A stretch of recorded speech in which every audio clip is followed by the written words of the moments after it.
বন্ধুরা, আজ অসাধারণ একটি লাগালাগির ভিডিও নিয়ে চলে আসলাম আপনাদের মাঝে। বন্ধুরা, গল্পটি না টেনে শেষ পর্যন্ত দেখুন। আমাদের ভিডিওটি ভালো লাগলে চ্যানেলটি সাবস্ক্রাইব করুন। চলুন বন্ধুরা, গল্পটি শুরু করি। মাকে দেখে এক মহিলা পাশ থেকে বলল, দেখো বুড়ো বয়সে আজকাল মানুষের মনে কত রং লেগে আছে। আমি কোনো উত্তর দিলাম না। পাশ থেকে নিতু বলল, হ্যাঁ আন্টি, আপনাদের তো জীবনের সব রং মুছে গেছে, তাই হয়তো মানুষের রং দেখলে হিংসে হয়। মহিলার মুখের উপর এমন কথা বলায় কথা ঘুরিয়ে নিয়ে বললেন, আমি যে তেমন দোষ করে বলি নাই। এই মহিলা ভেবেছিলেন আমরা কিছু শুনি নাই। তিনি মুখের উপর এমন কঠিন জবাব পেয়ে যেন পরাজিত হয়ে গেলেন। আমার বন্ধু হালিমের বিয়েতে এসেছি আমরা, সাথে মা এসেছে। যখন স্কুলে পড়তাম তখন আমাদের বাসায় প্রায় দিনই আসত। হালিম আমাদের বাসায় এসেছে, আর ভাত না খেয়ে গেছে এমনটা কখনো মা হতে দেয়নি। হালিম যেতে চাইলে মা যেতে দিতেন না, আর যার কারণে হালিমকে আমাদের বাসায় খাবার খেয়ে তারপরই যেতে হতো। অবশ্য হালিমের আমার মায়ের হাতের রান্না নাকি অনেক পছন্দ। আমাদের বন্ধুদের ভিতরে একমাত্র বাকিই ছিল বিয়ে করবার হালিম। অবশেষে ওর বিয়ে ঠিক হয়েছে। বাসায় এসে দাওয়াত দিয়ে গেল, বিশেষ করে বলল মাকে যেন নিয়ে যাই। আমার মা বললেন, না বাবা, আমি যাব না, ওরা যাবে। এমনিতেই শরীর আজকাল তেমন চলে না, এসব উৎসব অনুষ্ঠানের বয়স এখন নেই। হালিম বলল, আন্টি, আপনাকে যদি আমি না দেখি তবে আর কোনোদিন আপনাদের বাসাও আসব না। হালিম বিশেষ অনুরোধ করে বলে গেল, মাকে যেন নিয়ে আসি। হালিমের বিয়ে উপলক্ষে নিতু বলল কিছু কেনাকাটা করবে। তখনই মায়ের কথা মনে উঠল। আমরা ছিলাম 4 ভাই বোন। বাবা একটা 3য় শ্রেণীর চাকরি করতেন। বাবার সেই আয়ে 4 ভাই বোনের পড়াশোনার খরচ, সংসারের খরচ, কেউ অসুস্থ হলে চিকিৎসার টাকা আসবে, আমাদের পরিবার টানাটানির ভিতরে চলত। আমরা শহরের এক কোণা একটা টিন শেড বাড়িতে ভাড়া থাকতাম। ঘর ভাড়া দিতে হতো 700 টাকা। যখন কোনো অনুষ্ঠানে আমরা দাওয়াত পেতাম, আমাদের সবার ভালো পোশাক থাকলেও এসব অনুষ্ঠানে যাওয়ার মতো মায়ের কোনো ভালো শাড়ি ছিল না। বড় আপার জন্য নতুন জামা কিনত, ভাইয়ার জন্য জুতো, আমার জন্য শার্ট, ছোট বোনের নতুন পোশাক দরকার হতো। মা কখনো নিজের জন্য বলেননি। মা যা করতেন, পাশের বাসার এক আন্টির থেকে একটা শাড়ি ধার নিয়ে চলে যেতেন। মায়ের জন্য একটা ভালো শাড়ি বাবা কখনো কিনতে পারেননি।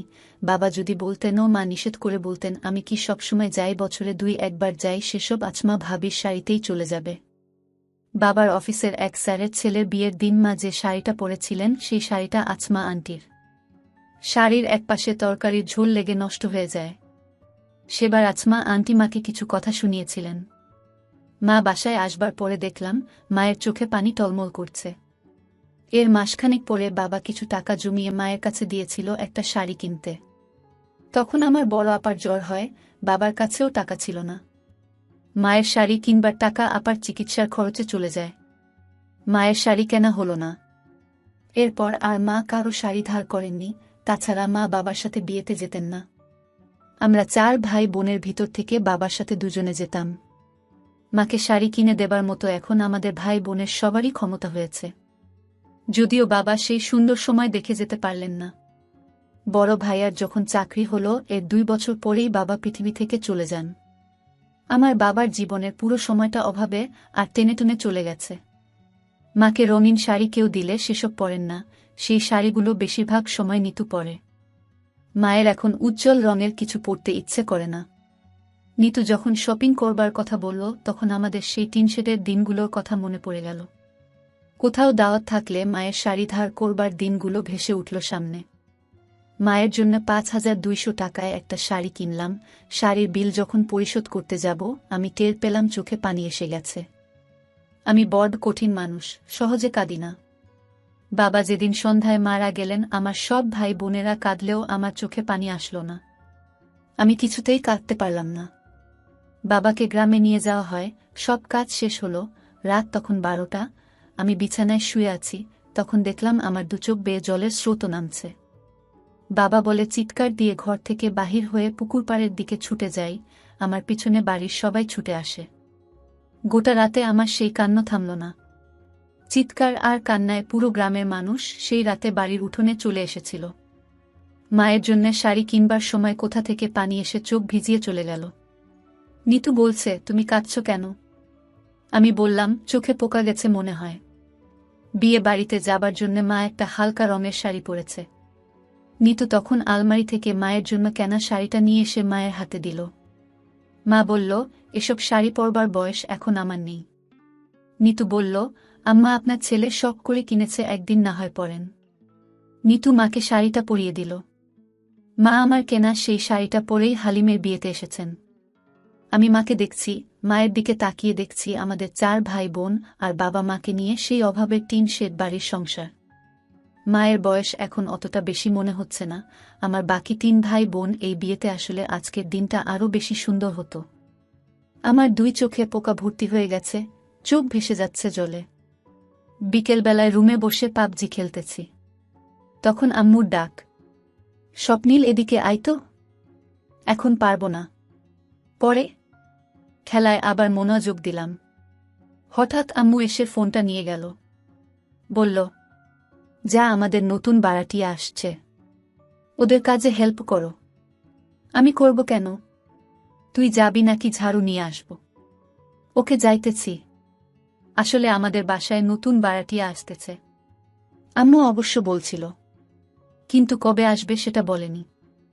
আর মরার বাড়াটিয়া এখনই আসতে হবে? বলতে বলতে ওদের কাছে গেলাম।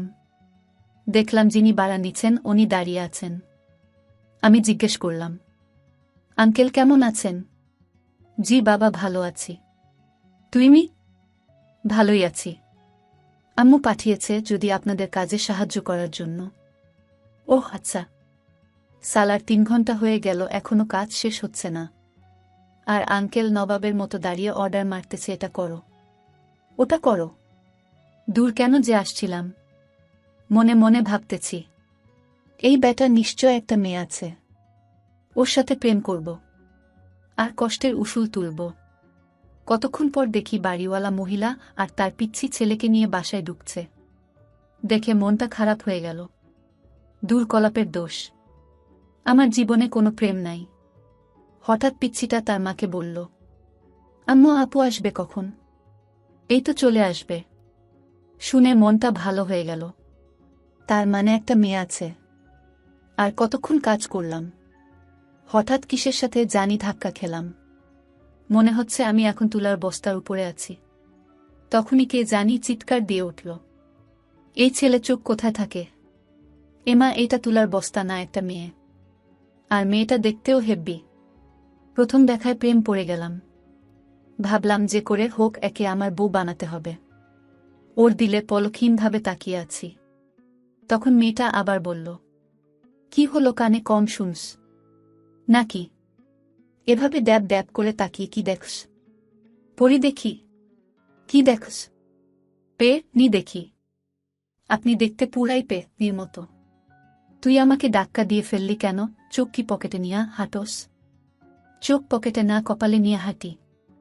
আর আপনিই তো ধাক্কা দিলেন। কি বললি আমি ধাক্কা দিচ্ছি?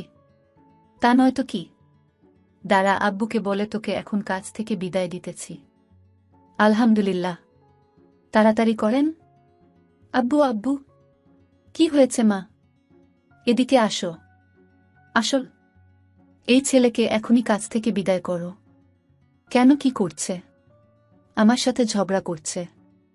আরে মা, তুই শান্ত হ আর রুমে যা।